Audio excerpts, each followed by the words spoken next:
Hello বন্ধুরা, আজকে আমি চলে গিয়েছিলাম নদিয়া জেলার আড়ংঘাটার সেই ঐতিহ্যবাহী যুগল কিশোর মেলাতে। মেলায় ঢুকেই একটু নিশানা প্র্যাকটিস করে নিলাম এবং মজার বিষয় হলো প্রাইজও পেলাম। স্টেশন থেকে মাত্র 5 মিনিট দূরত্বে এই মেলা, কিন্তু বৃষ্টির জন্য লেগে গেল 10 মিনিট। চূর্ণী নদীর পাড়ে এই মেলাটি 1 মাস ধরে চলে। 300 বছর প্রাচীন যুগল কিশোর মন্দিরকে কেন্দ্র করে হওয়া এই মেলাটি প্রবর্তন করেছিলেন নদিয়ার মহারাজ কৃষ্ণচন্দ্র রায়।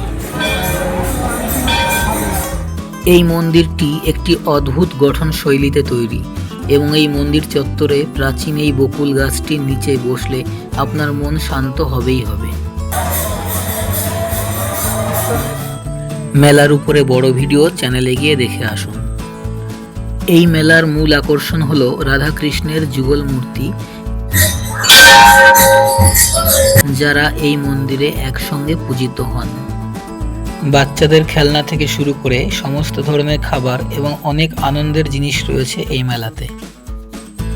সর্বোপরি এখানকার মানুষজন এই 1 মাস আনন্দ এবং ভক্তিরসে ডুবে থাকেন।